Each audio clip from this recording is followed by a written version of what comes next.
बहुत बहुत शुभकामना मेरे प्यारे बच्चों। आज हम 15वां पाठ चल रहे हैं पुष्कर का मेला। भारत मेलों और त्योहारों की धरती के रूप में जाना जाता है। मेले भारतीय जनजीवन की सच्ची तस्वीर प्रस्तुत करती है। प्रस्तुत पाठ में राजस्थान के पुष्कर नामक स्थान पर लगने वाले विश्व प्रसिद्ध पशु मेले और पुष्कर की धार्मिक महत्ता के विषय में जानकारी दी गई है। हमारा देश भारत त्योहारों और मेलों का देश है। हमारे देश में आए दिन कोई न कोई त्योहार मनाया जाता है। त्योहारों की तरह साल के लगभग हर महीने में कहीं न कहीं किसी न किसी मेले का आयोजन भी होता रहता है। मेला लोगों के आकर्षण का खास केंद्र होता है। मेले में लोग तरह तरह से अपना मनोरंजन करते हैं, मनचाही वस्तुएं खरीदते हैं और अपनी अपनी पसंद की मिठाइयाँ और अन्य पकवान खाने का आनंद उठाते हैं। भारत में आयोजित होने वाले कुछ प्रसिद्ध मेले हैं, जैसे पुष्कर का मेला, कुंभ मेला, नागपुर मेला, गंगा सागर मेला, शीतला माता मेला, गोगाजी मेला, महावीर जी मेला, कुरुक्षेत्र मेला, चंद्रभाग मेला, भगवत मेला आदि। पुष्कर का मेला विश्व भर में प्रसिद्ध है। यह विश्व का सबसे बड़ा ऊंटों का मेला है। यह मेला हर साल अक्टूबर या नवंबर में राजस्थान के पुष्कर नामक नगर में लगता है। यह मेला लगभग 12 दिनों तक चलता है। पुष्कर हिंदुओं का प्रमुख धार्मिक स्थल है। भारत में पुष्कर ही एक ऐसा स्थान है जो ब्रह्मा जी का मूल तीर्थ स्थल और उनका निवास स्थान है। एक पौराणिक प्रसंग के अनुसार सृष्टि के रचयिता ब्रह्मा को एक बार भगवान शिव ने यह अभिशाप दे दिया कि उनकी कहीं पर भी उपासना या पूजा नहीं की जाएगी। उनके इसी अभिशाप के फलस्वरूप वर्तमान में भले ही ब्रह्मा जी की विशेष रूप से पूजा नहीं की जाती है, किंतु फिर भी प्रमुख और सामान्य धार्मिक अनुष्ठानों में उनका नाम सामान्य रूप से लिया जाता है। पुष्कर में स्थित झील के उद्भव के विषय में भी एक पौराणिक प्रसंग प्रसिद्ध है। कहते हैं कि पुष्कर में वज्रनाभा नाम का एक राक्षस रहा करता था। उसने ब्रह्मा के बच्चों का वध कर दिया था। उस राक्षस ने अपने बच्चों की हत्या का बदला लेने के लिए ब्रह्मा जी ने कमल के फूल के डंठल से उस राक्षस को ढेर कर दिया था। एक बार और इस कहानी को समझते हैं। पुष्कर में स्थित झील के उद्भव के विषय में एक पौराणिक प्रसंग प्रसिद्ध है। कहते हैं कि पुष्कर में वज्रनाभा नाम का एक राक्षस रहा करता था। उसने ब्रह्मा के बच्चों का वध कर दिया था। उस राक्षस से अपने बच्चों की हत्या का बदला लेने के लिए ब्रह्मा जी ने कमल के फूल के डंठल से उस राक्षस को ढेर कर दिया था। उस राक्षस का मारते हुए कमल के फूल की पंखुड़ियां 3 स्थानों पर गिर गई थी। उन तीनों स्थानों पर जहां कमल की पंखुड़ियां गिरी थी, 3 सुंदर झीलें बन गई थी। इन तीनों झीलों को क्रमशः ज्येष्ठ, मध्यम और कनिष्ठ झील के रूप में जाना जाता है। ब्रह्मा ने कार्तिक मास की पूर्णिमा को एक यज्ञ करने का निर्णय लिया।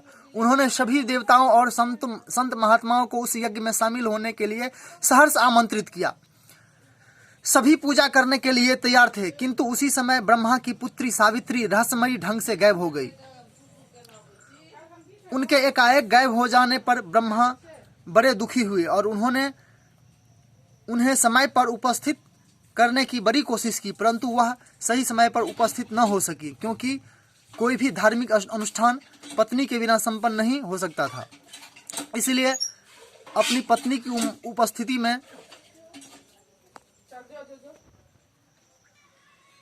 इस प्रसंग को एक बार और देखते हैं।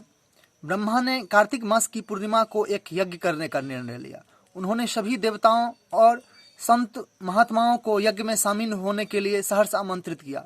सभी पूजा करने के लिए तैयार थे, किंतु उसी समय ब्रह्मा की पत्नी सावित्री रहस्यमयी ढंग से गायब हो गई। उनके एकाएक गायब हो जाने पर ब्रह्मा बड़े दुखी हुए और उन्हें समय पर उपस्थित करने की बड़ी कोशिश की, परंतु वह सही समय पर उपस्थित न हो सकी, क्योंकि कोई भी धार्मिक अनुष्ठान पत्नी के बिना संपन्न नहीं हो सकता था। इसलिए अपनी पत्नी की अनुपस्थिति में धार्मिक अनुष्ठान को यथाविधि पूर्ण करने के लिए उन्होंने तुरंत एक स्थानीय लड़की से विवाह कर लिया। उसका नाम गायत्री था। उस समय वह पास के जंगल में पशुओं को चरा रही थी। अब वह अपनी नई पत्नी के साथ मिलकर यज्ञ कर रहे थे। उसी समय उनकी पहली पत्नी वहां पहुंच गई तथा अपने स्थान पर किसी अन्य औरत को देखकर आग बबूला हो गई।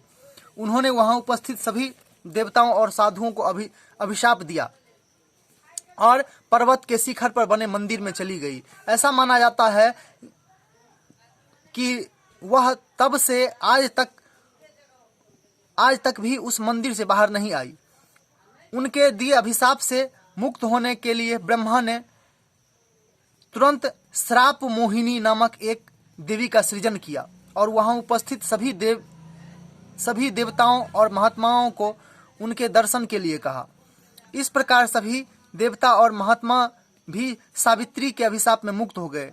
आज श्राप मोहिनी का मंदिर भी उसी पहाड़ी शिखर पर ठीक सावित्री मंदिर के सामने स्थित है। पुष्कर का मेला लगभग 12 दिनों तक चलता है। इसमें राजस्थान के विभिन्न भागों से आने वाले लोग ही शामिल नहीं होते, बल्कि देश के विविध राज्यों से तथा विदेश से आने वाले लोग भी इसकी शोभा में चार चांद लगा देते हैं। मुहावरा है चार चांद लगाना, मतलब शोभा को और अधिक बढ़ा देना, सुंदरता को और अधिक बढ़ा देना। यह वास्तव में एक ऊंट मेला है जो बड़े स्तर पर ऊंटों की खरीद फरोख्त की जाती है। मेले का प्रमुख उत्सव वाले दिन लोग पवित्र पुष्कर झील में स्नान करते हैं तथा फिर ब्रह्मा के मंदिर में जाकर पूजा अर्चना करते हैं। इस मेले के अन्य आकर्षण हैं विविध प्रकार की स्पर्धात्मक प्रतियोगिताएं मतलब कि मैच प्रतियोगिता, जैसे कि मटका फोड़ना, मूल टॉस, वैवाहिक या वधू प्रतियोगिता आदि। ये सभी प्रतियोगिताएं बड़े पैमाने पर पर्यटक को अपनी ओर आकर्षित करती है। मेले में ऊंटों के अतिरिक्त बैलों, घोड़ों आदि का व्यापार भी होता है। इस मेले की शोभा इतनी न्यारी होती है कि दुष्कर्म नामक एक छोटा सा कस्बा रंग बिरंगे वस्त्रों से सज धज संगीत तथा नृत्य आदि मनमोहक परिभूमि सा लगने लगता है। रात के समय पूजा के बाद झील के पानी में तैरते हुए सैकड़ों दिए इसकी शोभा को और अधिक बढ़ा देते हैं। पुष्कर मेले में प्रतिवर्ष लाखों की संख्या में लोग शामिल होते हैं। अब कुछ शब्दार्थ है। मनचाही मतलब मनपसंद, मनोरंजन मतलब आमोद प्रमोद, मूल मतलब प्रमुख, राक्षस मतलब दानव, सहर्ष मतलब खुशी के साथ, खरीद फरोख्त मतलब बेचना तथा खरीदना, अनुष्ठान मतलब कार्य, आयोजन मतलब व्यवस्था, प्रसिद्ध मतलब विख्यात, अभिशाप मतलब साप या श्राप, सामान्य मतलब साधारण, मास मतलब महीना, यथाविधि मतलब विधि के अनुसार। कुछ मुहावरे हैं। चार चांद लगाना मतलब शोभा बढ़ाना, ढेर करना मतलब मार देना, आग बबूला होना मतलब क्रोध में आना। धन्यवाद मेरे प्यारे बच्चों।